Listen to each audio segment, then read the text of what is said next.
So how do real estate agents get paid? Great question. It's a hot topic right now in the news. You've probably heard some things going on with a couple of large brokerages.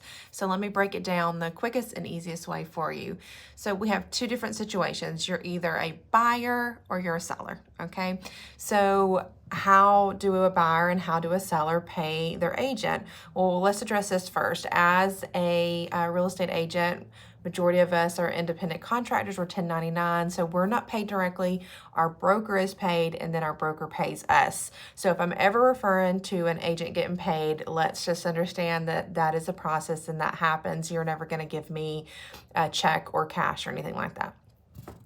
So as a seller in a listing agreement, it goes over the terms of how a payment is going to, the amount of payment is going to be needed. So that may look something along the lines of, we're going to list your house for $475,000. You're going to pay me X amount. It's usually a percentage.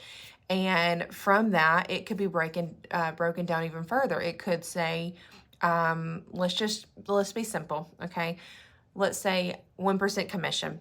Okay, from that 1% commission that you agree to pay me in your listing agreement with me as your agent, I'm either going to keep that whole 1% for my broker who's going to pay it to me, or I may be really generous and really want a buyer's agent to be able to bring us a buyer and kind of pay them for being able to do that. And I may offer to either split it or offer them 0.25%. That is completely negotiated in the listing agreement at the very beginning when you sign paperwork with your listing agent. So that's how payments are done in that situation, as far as if you're selling, if you have an agent that's selling a house for you. Now, do you have to pay a buyer's agent?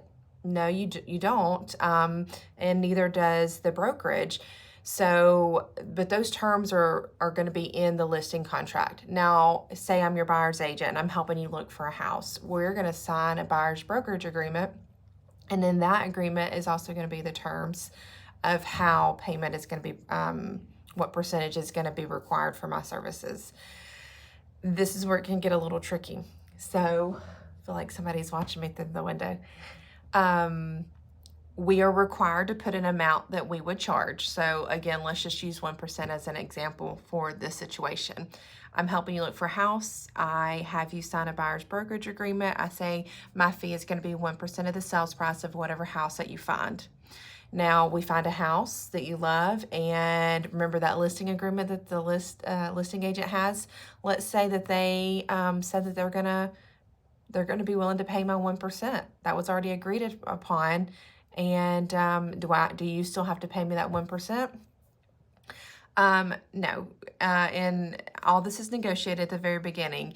If it is agreed upon by the buyer and the buyer's agent that if there is a commission being paid by the listing agent, then you don't have to pay a commission as a buyer's agent or as a buyer. That is normally how that happens. But in some cases, there is still an additional fee. So with all that being said, there's so many rabbit holes that we could go down through, but it should all be documented, whether you're buying or you're selling, how much of a commission is going to be charged by the brokerage and who it's going to go to. And don't be afraid to ask questions, but with also that being said, don't be offensive and tell us you don't want to pay us anything, because we are providing a service. If you don't need our service,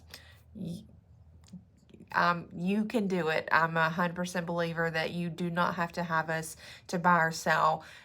Do I think you're going to maximize your money, time, and I don't know how to say legally, like legal representation, because we're not an attorney, but as far as understanding real estate contracts, are you going to have that safety net? No. So, if you're unhappy with what a real estate agent is asking for commission, I would say just do them a favor, have a conversation about it, let them know what you feel comfortable with, and then let them make the decision of whether or not they want to proceed representing you, or whether or not they just want to wish you the best of luck. So as always, you have a friend in real estate. Give me a call anytime with any of your real estate questions.